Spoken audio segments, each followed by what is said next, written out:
হ্যাঁ, নমস্কার। শুভরাত্রি দিয়ে শুরু করছি, কারণ এখন আর শুভ সন্ধ্যা নেই। আমার 8:30 থেকে লাইভ শুরু করার কথা ছিল, বিশেষ কারণবশত আমি পারিনি।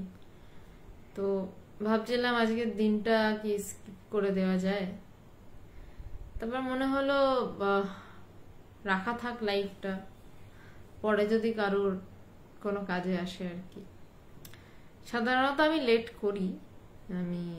করি না এটা নয়, কিন্তু এতটাও লেট আমি করি না। খুবই সমস্যা এবং কিছু কারণবশত আমি too much late. I am extremely sorry for that. Somnath Das, প্রণাম। সবাইকে নমস্কার যারা ঢুকছেন ধীরে ধীরে। আজকে শুক্রবার দিনের আলোচনা মূলত যেটা হয় সেটা বেদান্ত সাধনা বইটি থেকে, এবং বেদান্ত সাধনা সেই বই যেই বইতে আমার গুরুদেব ভগবানকে তার গুরু স্বামী পবিত্রানন্দজি একের পর এক চিঠি লিখেছিলেন। 53টি চিঠি রয়েছে। সেই 53টি চিঠির প্রথমটি শুরু দীক্ষা থেকে এবং শেষ চিঠি ভগবানের জ্ঞান লাভ। তারপর পবিত্রানন্দজি দেহে আর বেশি দিন ছিলেন না, তো আর চিঠি রাখার ব্যাপার ছিল না। শ্রীমতী দি প্রণাম। প্রণাম রবি রায়, প্রণাম সুবীর বড়ুয়া, প্রণাম সোমনাথ দাস, প্রণাম সবাইকে প্রণাম। আমার মানস বালা, প্রণাম। তো বেদান্ত সাধনার যত গভীর থেকে গভীরতর চিঠিগুলো এগোচ্ছে, মানে সংখ্যা যত এগোচ্ছে, তত বেশি কিন্তু আমাদের মনে রাখতে হবে যে আধ্যাত্মিক বিচার বিবেচনা সূক্ষ্ম থেকে সূক্ষ্মতর হচ্ছে। তার কারণ একের পর এক চিঠি, তো দিন গড়াচ্ছে, ভগবানেরও ধ্যান ধারণা বাড়ছে সাধক অবস্থায়, তেমনি ভগবানের ধ্যান ধারণা বাড়ার সাথে গুরুদেবের উপদেশেরও গভীরতা বাড়ছে। তো সেই জন্য বেদান্ত সাধনা এই বইটার প্রত্যেক দিনের আলোচনা তার আগের দিনের থেকে গভীরতর হতে বাধ্য। এবং প্রত্যেকটি চিঠি বলা যেতে পারে একদম চরম বেদান্তের উপর দাঁড়িয়ে, শুধু মানে বেদান্তের উপর দাঁড়িয়ে বললেও মানে ভুল কথা, একদম কিভাবে নির্বিকল্প সমাধির দিকে ভগবানকে টেনে নিয়ে গেছিলেন। এই চিঠিগুলো পড়েই তো ভগবানের নির্বিকল্প সমাধি হয়েছিল। ভগবান আসামে থাকতেন, পবিত্রানন্দজি কলকাতাতে। আমি চিঠিতে ঢুকছি তার আগে যারা প্রণাম জানিয়েছেন সবাইকে নমস্কার, প্রণাম। শৈবাল বাবু প্রণাম, কার্তিক দাস নমস্কারম, অসীম কুমার দত্ত নমস্কার। আমি চিঠিতে ঢুকছি, আর কারোর যদি কোনো অসুবিধা হয় বুঝতে, সেই জায়গায় আমাকে কাইন্ডলি একটু জানাবেন, তাহলে আমার সুবিধা হয় একটু। আজকে 7 নম্বর চিঠি। ভগবানের দীক্ষা দেওয়ার 1 বছরেরও বেশি, 1.5 বছরের মাথায় এই চিঠি লেখা। 7/9/79। রোজকার মতন, প্রত্যেকবারের মতন আজকে চিঠিটা একটা বিশেষ চিঠি। প্রত্যেক দিনের মতন শুরু করেছিলেন শ্রী রামকৃষ্ণ শরণম পবিত্রানন্দজি। কল্যাণ ভাজনে সুপ্রিয়, বহুদিন তোমার সংবাদ পাইনি। অবশ্য গুরু শিষ্যের মধ্যে একটা সূক্ষ্ম যোগসূত্র আছেই, তাহার ইঙ্গিত তুমি নিশ্চয়ই যৎসামান্যভাবে পাইতেছ, তাই নয় কি? পবিত্রানন্দজির সাথে অনেকদিন ভগবানের কোনো দেখা সাক্ষাৎ নেই, বা চিঠি লেখাটাও বেশ কিছুদিন বন্ধ ছিল, কারণ ঠিক তার আগের চিঠিটা মানে 2 মাস পবিত্রানন্দজির সাথে ভগবানের সেরকম কোনো যোগাযোগ ছিল না। গুরু কত প্রেমিক হন, সেইখানে লিখছেন যে বহুদিন তোমার সংবাদ পাইনি। তার আগের চিঠি পবিত্রানন্দজি লিখেছেন 19/7/89। এটা আজকে 7 নম্বর চিঠি। বিক্রম বাবু নমস্কার, শর্মিষ্ঠাদি জয়গুরু। আর এটা 7/9/79, 2 মাসের ব্যবধান। তো গুরুদেব বলছেন যে বহুদিন তোমার সংবাদ পাইনি। অবশ্য গুরু ও শিষ্যের মধ্যে একটা সূক্ষ্ম যোগসূত্র আছেই। বলছে সেই যোগসূত্রটা গুরু এবং শিষ্যের মধ্যে কখনো কিছুর উপর নির্ভরশীল নয়, কোনো ফোন, কোনো চিঠি, কোনো কিছুর উপর নির্ভরশীল নয়। বলছে সেই সূক্ষ্ম যোগসূত্র আছেই, তাহার ইঙ্গিত তুমি নিশ্চয়ই যৎসামান্যভাবে পাইতেছ, তাই নয় কি? কথাটার মধ্যে একটা সূক্ষ্ম টুইস্ট রয়েছে। বলছে গুরু শিষ্যের মধ্যে যোগসূত্র আসলে কোথায়? না ব্রহ্মজ্ঞানে। সেই জ্ঞান লাভের জায়গায় গুরুও নেই, শিষ্যও নেই। বলছে গুরু নেই বা শিষ্য, কিছুই নেই। বলছে কিন্তু সেই যে যোগসূত্রটা, তাহার ইঙ্গিত মানে তা যে আছে, জ্ঞান লাভের যে সেই ভিতরের টান তা যে আছে, তুমি নিশ্চয়ই যৎসামান্য ভাবে পাইতেছ, মানে কিছুটা পাইতেছ, তাই নয় কি? তুমি কি পাচ্ছ না? বিক্রমবাবু প্রণাম, অশোক বাবু ওম নমঃ নারায়ণা, দুলাল প্রামাণিক নমস্কার, সবাইকে নমস্কার, সবাইকে প্রণাম। আমি এবার খুব ইম্পর্টেন্ট বিষয়ে ঢুকছি, আমি আর কারোকে গ্রিট করতে পারছি না, সবাইকে প্রণাম। বলছে 3 মাস যাবৎ কার্বাঙ্কলে ভুগিয়া 2 দিন হইল সম্পূর্ণভাবে রেহাই পেয়েছি। কিছু খবর দিচ্ছেন, আমি ব্যাখ্যায় যাচ্ছি না। গত 4 জুলাই কার্বাঙ্কল সহ জনাই আশ্রমে গুরু পূর্ণিমা উপলক্ষে এখান হইতে যাই, মানে পুরুলিয়া থেকে চিঠি লিখেছে, গুরু পূর্ণিমার সেই বছরের উৎসব জনাই আশ্রমে হয়েছিল, তাই বলছেন যে জনাই আশ্রমে গুরু পূর্ণিমা উপলক্ষে গেছি। আমার সঙ্গে একটি ব্রহ্মচারী শিষ্য, একটি বিবাহিতা শিষ্যা ও একটি বিবাহিতা গুরু ভগ্নী, যাহার বাঁকুড়ায় শ্বশুরবাড়ি জনাই গিয়াছিল। পবিত্রানন্দজির সাথে এটা অদ্ভুত একটা ব্যাপার, ভগবানের সাথে পবিত্রানন্দজি ভগবান কাছে থাকতেন না, দূরে থাকতেন, কিন্তু পবিত্রানন্দজি ভগবানকে খুব ছোট ছোট জিনিস জানাতেন, ব্রিফ করতেন।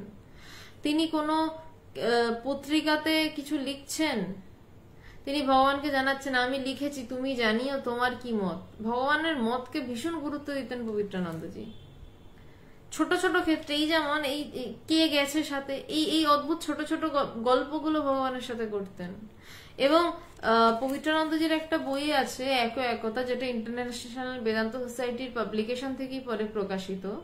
পবিত্রানন্দজি যে বিভিন্ন আর্টিকেল গুলো লিখতেন, সেই আর্টিকেল গুলো একত্র করিয়া ওনার একটা বই ছাপানোর ইচ্ছা ছিল, এবং তার নাম একতা দেবেন কিনা সেটা নিয়ে ভগবানকে উনি জিজ্ঞাসা করেছিলেন যে আমি একতার নামটি দেব, তোমার পছন্দ হইবে কি?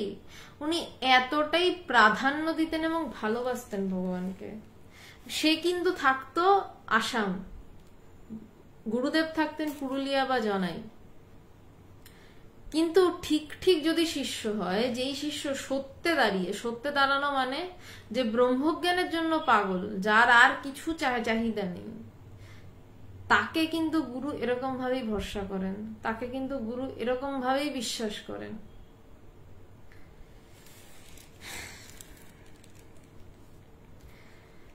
বলছেন 3 মাস যাবৎ কার্বাঙ্কলে, ওটা তো গেল। গত 9 জুলাই গুরু পূর্ণিমার উৎসব সুষ্ঠুভাবে হইয়া গিয়াছে। এই 3 জনকে আবার সঙ্গে লইয়া 15 জুলাই পুরুলিয়ায় ফিরিয়া আসি এবং প্রায় শয্যাশায়ী এতদিন ছিলাম। বলছে এই 3 জনকে আবার সঙ্গে নিয়ে 4 জুলাই গুরু পূর্ণিমা হয়েছে, আবার 15 জুলাই ফিরেছিলেন। বলছেন এতদিন প্রায় শয্যাশায়ী ছিলাম, যাহাই হোক শ্রী শ্রী ঠাকুরের কৃপায় এখন সম্পূর্ণ সুস্থ হইয়াছি। ভীষণ শিক্ষিত, ভাষা দেখলে আপনারা বুঝতে পারছেন। কোনোদিন যদি আপনাদের পবিত্রানন্দজির গান যদি কোনোদিন আপনাদের রেকর্ড এই পেজে প্রকাশিত হয়, আপনারা থমকে যাবেন যে কি গলা, ভীমসেন যোশীজির মতন গলা পবিত্রানন্দজির। রাগের গলার ভাঁজ কি, কাজ কি। এক জমিদার বাড়ির ছেলে, সে কিন্তু ডাক্তারের অবদান আছে, ওষুধের অবদান আছে, সবেরই অবদান আছে, কিন্তু সবকিছুর পরে তিনি কি বললেন যে ঠাকুরের, শ্রী শ্রী ঠাকুরের কৃপায় এখন সম্পূর্ণ সুস্থ হয়েছি, কারণ তিনি তার উপর দাঁড়িয়ে আছেন। তুমি পত্র পাঠ তোমাদের সকলের সমাচার দিয়া জনাই আশ্রমে আমাকে পত্র দিবে। বলছে তুমি পত্র পাঠ তোমার সকলের সমাচার দিয়ে আমাকে জনাই আশ্রমে পত্র দেবে। এবার আধ্যাত্মিক কথায় ঢুকছেন। আগের দিন একটা প্রশ্ন ছুড়ে দিয়েছিলেন, সুষুপ্তিতে কাঁচা আমির অস্তিত্ব কোথায় এবং কিভাবে থাকে, সময় দিয়েছিলেন ভাবার 2 মাস ভগবানকে ভাবার সময় দিয়েছিলেন, কারণ নেক্সট চিঠিটা 2 মাস পর লেখা। আপনাদের এক সপ্তাহ বলেছিলাম। আপনারা কি কিছু ভেবেছেন? যদি ভাবেন তাহলে একটু কমেন্টে জানাতে পারেন। যে তুমি পত্রপাঠ তোমাদের সকলের সমাচার দিয়া জনাই আষ্টম আমাকে পত্র দিলে। এবার আধ্যাত্মিক কথা শুরু। তোমার জপ ধ্যানের কিছুটা সময় ও সুবিধা এতদিনে হইয়াছে আশা করি। স্বামীজি ধর্মবিজ্ঞান ও জ্ঞানযোগ গ্রন্থ দুটি মনোযোগ সহকারে পড়িবে ও অনুধ্যান করিবে, যেখানটায় আটকাইবে আমাকে লিখিয়া জানাইবে। বলছে তোমার জপ ধ্যানের কিছুটা সময় ও সুবিধা এতদিনে হইয়াছে আশা করি। কেন বললেন না? তার কারণ ভগবান গুরুদেবকে গিয়ে একবার বলেছিলেন যে আমার 108 বার জপ করার সময় আমার নেই। ভগবান এটা নিয়ে এখনো আমাদের মজা করে বলেন। অনাদি নমস্কার, ডক্টর মোহাম্মদ ইসলাম, ওয়েলকাম। ভগবান এখন এটা নিয়ে আমাদের মজা করে কখনো কখনো বলেন যে গুরুদেবকে গিয়ে বলেছিলাম 108 বার জপ ধ্যানের সময় পাই না, আর এখন সারা দিনটাই তাকে নিয়ে কোথা দিয়ে কেটে যায় আমি খুঁজে পাই না। যতদূর সম্ভব সেই কথা বলার পরেরই এই চিঠি। তোমার জপ ধ্যানের কিছুটা সময় ও সুবিধা এতদিনে হইয়াছে আশা করি। আগের দিন ধর্মবিজ্ঞানটার কথা বলেননি, স্বামী শিষ্য সংবাদ ও জ্ঞানযোগের কথা বলেছিলেন পড়ার জন্য ভগবানকে। আজকে বললেন যে স্বামীজির ধর্মবিজ্ঞান ও জ্ঞানযোগ গ্রন্থ দুটি মনোযোগ সহকারে পড়িবে। মন দিয়ে পড়বে, শুধু পড়ে যাবে না, মন দিয়ে। বই কিভাবে পড়তে হয়? আমরা উপন্যাস পড়ি, মন দিয়ে পড়ি, কিন্তু অন্য কারণে, মানে বেশ টাইম পাস করতে পড়ছি। অনেকদিন আমার বইও পড়া হয় না, মানে হঠাৎ খেয়াল হলো, যাই হোক। কিন্তু আধ্যাত্মিক বই কিভাবে পড়তে হবে না, মনোযোগ সহকারে পড়তে হবে এবং অনুধ্যান করতে হবে। যা পড়ছি পড়ে বন্ধ করে রেখে দিলাম তা নয়, পড়ার পরে সেইটা নিয়ে চিন্তা করতে হবে।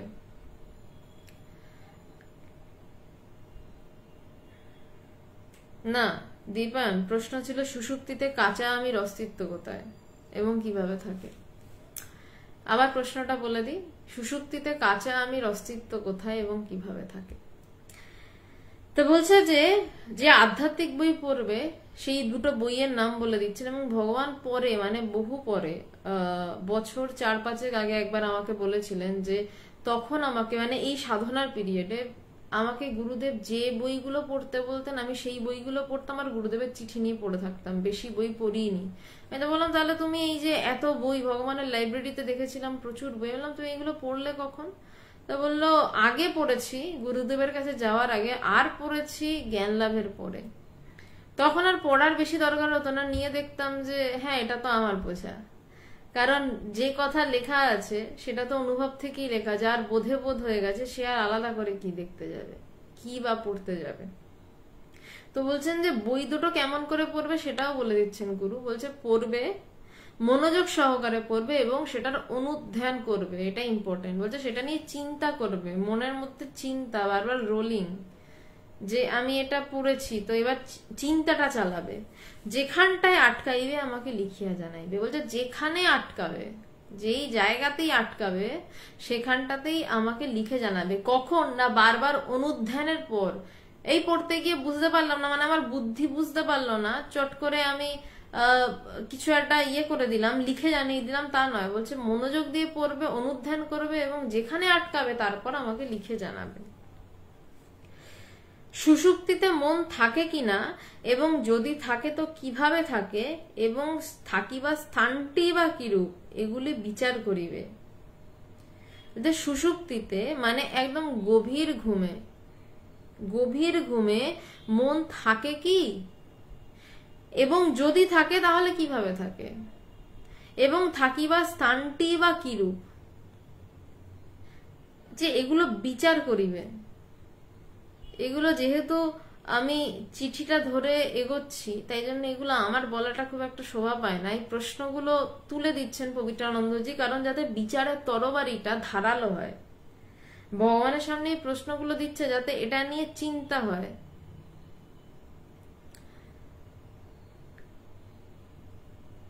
এই বিচারের তরবারিটা ধারালো করার জন্যই প্রশ্নগুলো ছুড়ে দেওয়া। দীপান, আমি অ্যান্সার গুলোতে আসছি পরে। যে সুষুপ্তিতে মন থাকে কিনা এবং যদি থাকে তো কিভাবে থাকে। বলতে সুষুপ্তিতে কি আদৌ মন থাকে, যদি থাকে তাহলে কিভাবে থাকছে, এবং থাকিবা স্থানটি বা কিরূপ, সেই জায়গাটাই বা কোথায়, এইগুলো বিচার করবে। বলছে চিন্তা করবে। মানে এবার বেদান্তে অনেক রকম বিচার হয়, এইটাকে সুষুপ্তির বিচার বলে, শ্রেষ্ঠ বিচার। স্বপ্ন বিচার নিয়ে আগের দিন কথা হয়েছিল, আজকে সুষুপ্তির বিচার নিয়ে কথা বলছেন গোপাকুণ্ডু মন্ডল।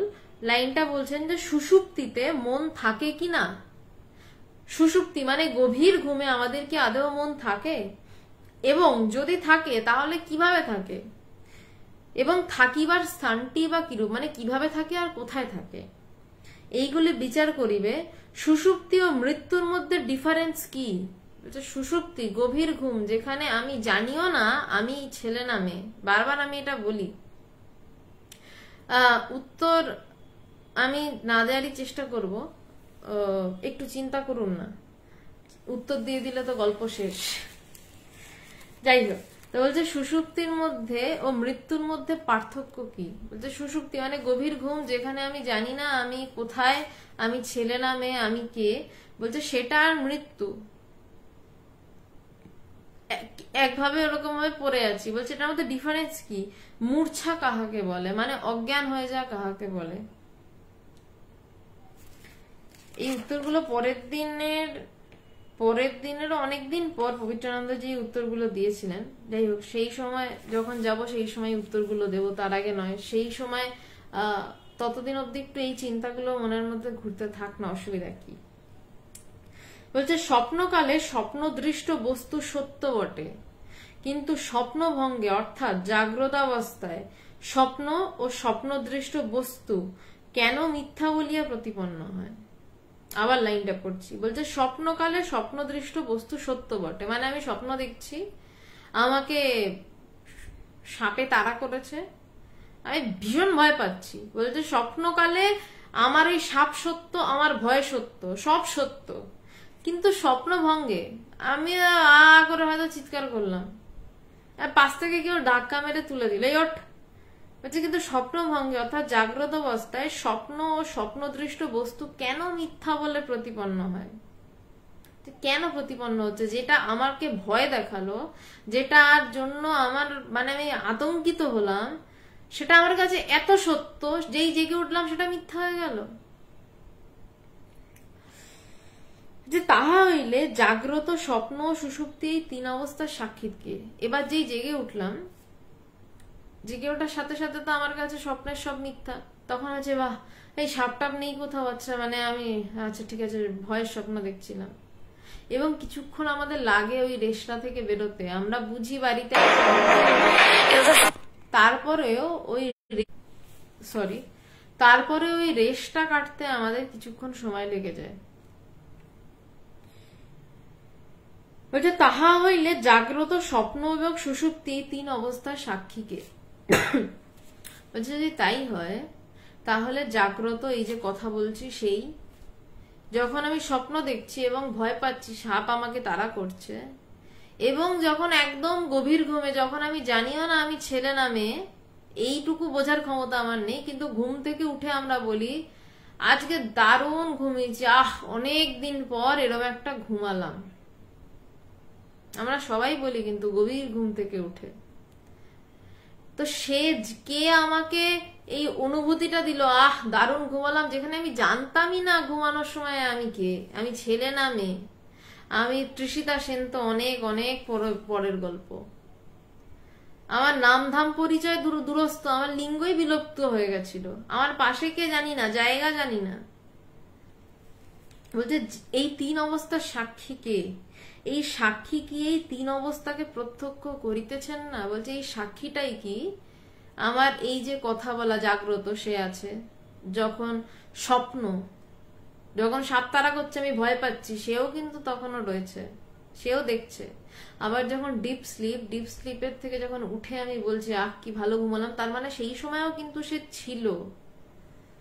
এটা প্রমাণ যে সেই সময়ও সে ছিল। এই সাক্ষী কি তিন অবস্থাকে প্রত্যক্ষ করিতেছেন না। এই তিন অবস্থাতে অনুগত বা অনুস্যুত এই সাক্ষী কিন্তু একরূপেই রয়েছেন। কেননা এই তিন অবস্থাকে তিনিই প্রকাশ করছেন, কিন্তু তিনি নিজে এই তিন অবস্থাতে পরিণাম প্রাপ্ত হচ্ছেন না। বড় লাইন, আমি ছোট ছোট করে ভাঙছি। বলছে এই তিন অবস্থাতে, সাক্ষীর কথা বলছেন, এই তিন অবস্থাতে অনুগত বা অনুস্যুত এই সাক্ষী, মানে অনুস্যুত এটা একটা বেদান্তের টার্মস, মানে প্রত্যেকের মধ্যে ঢুকে রয়েছেন। যেমন বাচ্চার মধ্যে বাবা এবং মায়ের জিন ঢুকে থাকে, ঠিক তেমনি আমাদের অনুস্যুত থাকে, মানে আমাদের এই জাগ্রত, স্বপ্ন, সুষুপ্তি তিন অবস্থার মধ্যে সেই সাক্ষী, সেই ব্রহ্ম, সেই প্রকাশক অনুস্যুত রয়েছেন।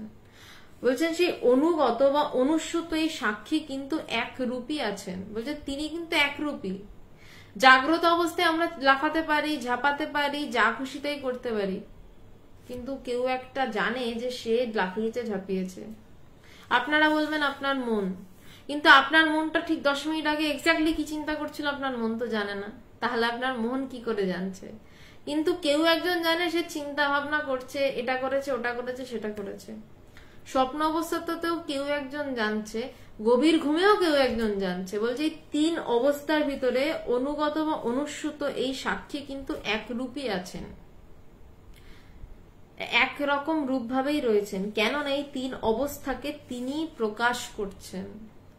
ঘরে একটা লাইট জ্বলছে, লাইটটা দেখা যাচ্ছে না, লাইটটার জন্য কিন্তু আমাকে দেখা যাচ্ছে, এই মোবাইলটাতে আমার মুখ দেখা যাচ্ছে, যে নইলে জাস্ট অন্ধকার হয়ে যেত।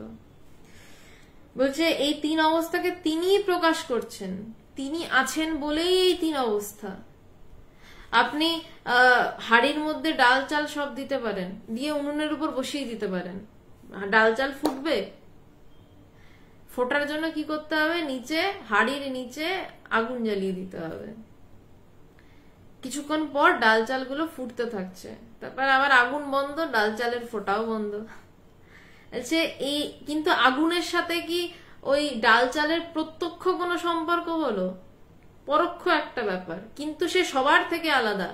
ওই আগুনের মধ্যে কিন্তু ডাল চাল নেই, কিন্তু সে আছে বলেই ফুটতে পারছে। আমি বোঝাতে পারছি কি?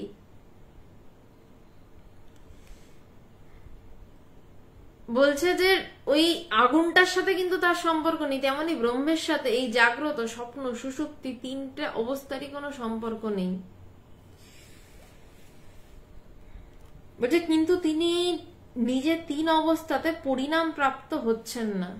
ওই আগুনটা কিন্তু কোনোভাবেই ডাল চাল হয়ে খিচুড়ি হয়ে যায় না, আগুনটার জন্য খিচুড়ি তৈরি হয়। তো সেটাই বলছে যে সাক্ষী কিন্তু একরূপী আছেন, কারণ এই তিন অবস্থাকে তিনিই প্রকাশ করছেন, কিন্তু তিনি নিজে এই তিন অবস্থাতে পরিণাম প্রাপ্ত হচ্ছেন না। তাহা হইলে তিনি অপরিণামী সর্ব অবস্থাতেই, এবং তাহাই আমি বা আত্মা। এই ঘরে লাইটটা জ্বলছে, সে সবকিছু প্রকাশ করছে, কিন্তু লাইটটা কি আমি হয়ে যাচ্ছে? লাইটটা কি মোবাইল হয়ে যাচ্ছে?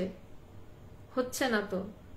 লাইটটা কিন্তু সবকিছুর থেকে আলাদা, কিন্তু লাইটটা আছে বলে আমাকে দেখা যাচ্ছে, লাইটটা আছে বলে মোবাইলে মনে হচ্ছে অন্ধকারে কথা হচ্ছে। যে তাহা হইলে তিনি অপরিণামী, মানে তার পরিণাম প্রাপ্ত হচ্ছে না। থ্যাংক ইউ যারা একটু ফিডব্যাক দিচ্ছে, শর্মিষ্ঠা দি, স্মৃতি দি, যে আগুন নিয়ে কি কাজ দীপায়ন? আগুন না জ্বললে খিচুড়ি তৈরি হবে না,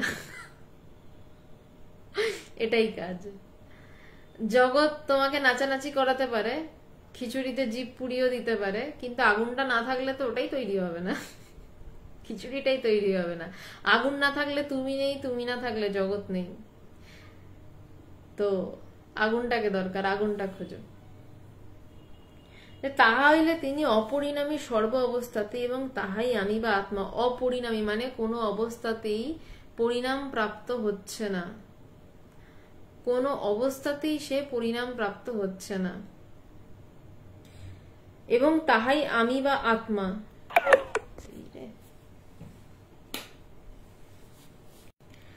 সাক্ষীর ধ্যান করিবার একটু একটু চেষ্টা করিবে। বলছে সাক্ষীর ধ্যান, এবার ঢুকছে না আস্তে আস্তে বিষয়। এটা 7 নম্বর চিঠি। বলছে সাক্ষীর ধ্যান করিবার মানে সেই অপরিণামী আত্মার ধ্যান, অন্য সবকিছু ছেড়ে বলতে সেই সাক্ষীর ধ্যান করার চেষ্টা করো।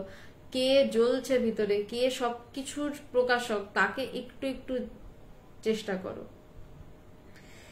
তো সাক্ষীর ধ্যান করিবার একটু একটু চেষ্টা করিবে, এবং ইষ্ট নাম জপ বা ধ্যান যেমন করিতেছ তেমনই করিয়া যাবে। বলছে এবং ইষ্ট নাম জপ বা ধ্যান, বলছে শুধু যে ধ্যান, সাক্ষীর ধ্যান মানে বেদান্তের বিচার শুরু করলাম আর সব ছেড়ে দিলাম তা নয়।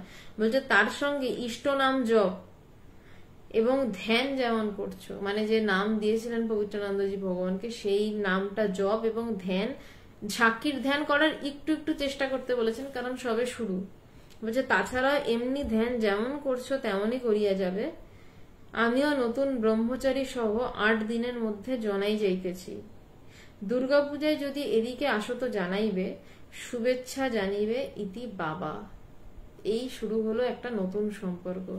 এতদিন আমরা 6 নম্বর চিঠিতে আমরা দেখেছি এই 1.5 বছর ধরে পবিত্রানন্দজি নিজেকে সম্বোধন করে এসেছিলেন পবিত্রানন্দ মহারাজ, কিন্তু এই প্রথম বলে উঠলেন সম্বোধনের শেষে বাবা। ভগবান নিজে বলেছিলেন, আমার প্রথমে মানতে কষ্ট হয়েছিল যে না, আমার তো বাবা আছেন, বাবা কেন নিজেকে বলছেন। তো ভগবান পরে বুঝেছিলেন যে গুরুই আসল বাবা, কারণ গুরু সেই ব্রহ্ম জ্ঞানের জন্য জন্ম দিচ্ছে। গুরু বাবা, গুরু মাও, গুরু সবই। তাই জন্য পবিত্রানন্দজি প্রথমে বাবা বলেছেন, পরে সম্বোধন আরো এগিয়েছে, এবং এইখান থেকে ভগবানের সাধনার একটা অন্য টার্ন নিল, যেখান থেকে বললেন সাক্ষীর ধ্যান করার চেষ্টা করে, এবং যেখানে পবিত্রানন্দজি নিজে বললেন যে বাবা, নিজেকে পরিচয় দিলেন তার বাবা বলে। মানে সম্পর্ক ঘুরলো, ভালোবাসাটার মাত্রা বদলালো, এবং তার আধ্যাত্মিক জীবনের দায়িত্ব নেওয়ার বিষয়ও বদলালো। চিঠি এখানেই শেষ, খুব বেশি চিঠি থাকে না। আর যে প্রশ্নটা ছিল সেই প্রশ্নটা আমি আরেকবার দিয়ে দিচ্ছি, এটা নিয়ে একটু চিন্তায় থেকো, সবাই থাকবেন। সুষুপ্তিতে মন থাকে কি?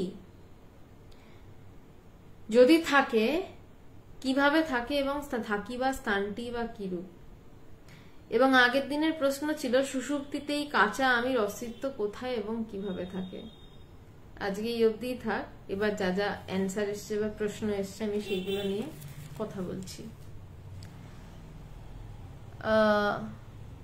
সম্পর্কর নাম একটু হাসলাম এমনি, সরি, সেটা তোমার হাসি পেলে হাসতেই পারো।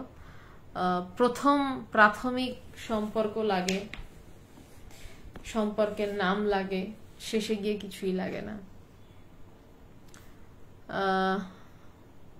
বিক্রম সেন, আপনার প্রচেষ্টা জীবনের একটি ভালো লক্ষ্য, নেতৃত্বে অসীম চিন্তা দেয়, ধন্যবাদ।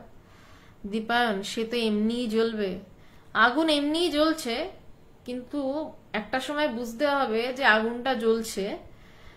নইলে বললাম না যে ওই ডাল চাল দিয়ে খিচুড়ি তৈরি হচ্ছে হাঁড়িতে বসানো, আগুনটা জ্বলছে, আমি জানি না আগুন জ্বলছে, তাহলে খিচুড়িটা পুড়ে যাবে। তাই জন্যই আমরা চিৎকার করি জগতে এই কষ্ট, জগতে সেই কষ্ট। যদি আমরা আগুনটা জ্বলছে জানি না আর আগুনটা কিভাবে জ্বলছে জানি, তাহলে আর খিচুড়ি পোড়ার চান্স থাকে না। জগৎটা পোড়ার হাত থেকে বাঁচানোর জন্য, জগৎ মানে তোমার নিজেরই জগৎ, তাই জন্যই আগুনের দরকার। যদি আগুনটার বিষয় ঠিক করে না জানি, খিচুড়িটা টেস্টফুলও হবে না, কারণ কখন আঁচ কমাতে হবে আঁচ বাড়াতে হবে সেটারও তো একটা ব্যাপার আছে। আগুনটার ঠিকঠাক জানতে লাগে। শঙ্কর দাস, তৈলবাদ আসেচ্ছিয়াম ত্রিবিধম, ঠিকই, তৈলবাদ চিন্তা। অশোক বাবু, সুন্দর এক্সাম্পল, থ্যাংক ইউ। আচ্ছা, Sharmistha di thank you, Sharmistha Ghatak thank you, Shrimati di thank you. Imon, in sushupti or deep sleep, mind goes to inactive or dormant state temporarily, I guess. হ্যাঁ, অ্যাকচুয়ালি আমি উত্তরটা দিচ্ছি না, একটু সবাই চিন্তা করুক না, আপনি ঠিক দিকেই এগোচ্ছেন।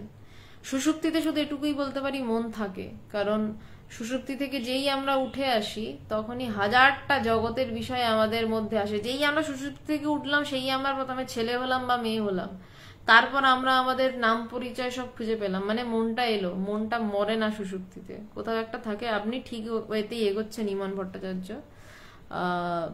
যেদিন পবিত্রানন্দজির উত্তরগুলো দেবেন সেদিনই আমি বলবো, তার আগে একটু চিন্তা হোক, কারণ চিন্তা করতে করতেই চিন্তার তরবারি ধারালো হয়। ব্রহ্মজ্ঞানের জন্য তো মন দিয়েই মনের পারে যাওয়া, ভাব দিয়েই ভাবের পারে যাওয়া, তো একটু তরবারিটা ধারালো হোক না, ক্ষতি কি। দীপায়ন, স্বপ্নে তো মনটা জেগে, ওই কাঁচা আমিটা জেগে, মিথ্যে হয় কারণ জগৎ দেখে। আমি বুঝলাম না, মানে স্বপ্নে তো মনটা জেগে, মনের একটা পার্ট জেগে, বাইরের মনটা জেগে থাকে না, ভিতরে যে মন সেটাও জেগে থাকে। আসলে ভিতরেরই মন, সেটাই তখন সেটা অল টাইম জেগে থাকেই, যতক্ষণ না জ্ঞান, সেটা জেগে আছেই। আর কাঁচা আমি মানে ওই মনটা, যেই মনটা ভিতরে বাইরে সবসময় জগৎ দেখে বেড়াচ্ছে। মিথ্যে হয় কারণ জগৎ দেখে, মিথ্যে হয় কারণ জগৎ দেখে। রাজা মজুমদার, একটু চিন্তা করুন, আমি অনুরোধ করছি। চট করে উত্তর দিয়ে দিলে না বেদান্তের লাভ নেই। বেশ, মধুমিতাদি নমস্কার। নিমাই রয়, সুষুপ্তি অবস্থার ব্যাখ্যা করুন। এতক্ষণ ধরে তো তাই করলাম। একদম গভীর ঘুম, যেখানে কোনো স্বপ্ন নেই, কোনো জাগ্রত অবস্থা নেই, কোনো মানে জাগ্রত অবস্থা তো নেই। সুষুপ্তি মানে একদম গভীর ঘুম, যেখানে আপনি ছেলে না মেয়ে তাও জানেন না, আপনার পাশে কে শুয়ে আছে তাও জানেন না, আপনি কোথায় শুয়ে আছেন তাও জানেন না, আপনাকে তুলে নিয়ে যদি ফেলে দেওয়া হয় আপনি বলবেন আমি তাও জানতে পারতাম না, যদি সুষুপ্তি কারোর এত গভীর হয়। নিমাই রয়, সুষুপ্তির আর একটা ব্যাপার, সে উঠে বলবে বাবা আমি জানি না কি ভালো যে ঘুমিয়েছি, কিছু হুশই ছিল না, কিন্তু হুশটা দিচ্ছে কে, জানাচ্ছে কে যে সে খুব ভালো ঘুমিয়েছে, সেটাকেই সাক্ষী বা আত্মা বলা হচ্ছে। অসীম সরকার, থ্যাংক ইউ। গোপাকুণ্ডু মন্ডল, অবচেতন মনে থাকে। আমি বলি কি, এটা নিয়ে কোনো সলিউশনে না গিয়ে একটু চিন্তা করতে থাকুন ক্রমাগত। এই যে তিনটে বিষয় একটু চিন্তা করতে থাকুন, দেখবেন অনেক কিছু উঠে আসবে। আজকে গোপাকুণ্ডু মন্ডল আপনাকে বলছে, আজকে হয়তো এই উত্তরটা এলো, আরো যখন অনুধ্যান করবেন, মানে ক্রমাগত চিন্তা করবেন, ভিতর থেকে আরো অনেক উত্তর উঠে আসবে। একটু উত্তরগুলো খুঁজুন না, আপনার ভিতরেই তো রয়েছে। একদিন না একদিন তো উত্তরগুলোতে আসবেনি, মানে যেদিন চিঠিতে উত্তর আসবে সেদিন তো বলবেই। পবিত্রবাবু, বিশ্বব্যাপী হওয়া, বিশ্বজনীন অনুভূতি পাওয়া সম্ভব কি? প্রণাম পবিত্রবাবু। হ্যাঁ, অবশ্যই অবশ্যই সম্ভব। বিশ্বব্যাপী হওয়া, বিশ্বজনীন অনুভূতি পাওয়া সম্ভব না হলে এত বেদান্ত নিয়ে আলোচনা করতাম না। ভাস্করদা, প্রণাম, আশা করি ভালো আছো। স্মৃতিশক্তির সাথে সাক্ষীর কোনো সম্পর্ক আছে? না, সাক্ষীর সাথে কিছুরই সম্পর্ক নেই। আবার সাক্ষীর জন্যই স্মৃতিশক্তি আছে। ওই যে বললাম, আগুনটা নিচে জ্বলছে, উপরে খিচুড়ি তৈরি হচ্ছে, আগুনটার জন্য সবকিছু, কিন্তু কোনো কিছুর সাথে আগুনের সম্পর্ক নেই। আশা করি বুঝাতে পারলাম দাদা। টোটন ঘোষ, পঞ্চমুণ্ডির আসন সম্পর্কে জানতে ইচ্ছা করেন, একটু বলবেন? এটা হয়তো আপনার আলোচনা থেকে একটু পৃথক। হ্যাঁ ভাই, একদমই পৃথক। আপনি এটা কোনো তন্ত্রে সিদ্ধ কারোর কাছে জিজ্ঞাসা করুন, এমনি কারোর কাছে জিজ্ঞাসা করবেন না। কারণ আমি পঞ্চমুণ্ডির আসন নিয়ে যেটুকু জানি, প্রচন্ড দামি বিষয় ওটা, মানে জাগতিক অর্থে নয়, সাধনার দিক থেকে। তন্ত্রে যারা সিদ্ধি লাভ করেছে তাদের কাছে এই বিষয়ে প্রশ্ন করুন। এবং কোন পঞ্চমুণ্ডির আসনে যে সিদ্ধ হয়েছেন, যে সিদ্ধি লাভ করেছে, সেই পঞ্চমুণ্ডির আসনে যে সে লোক বসতে পারে না। সেই জন্য ঠাকুর লেটোকে তার পঞ্চমুণ্ডির আসনে বসতে দিতেন, মানে স্বামী অদ্ভুতানন্দজি। মন শুদ্ধ না হলে, পবিত্র হৃদয় না হলে পঞ্চমুণ্ডির আসনে বসা যায় না, আমি এটুকুই জানি।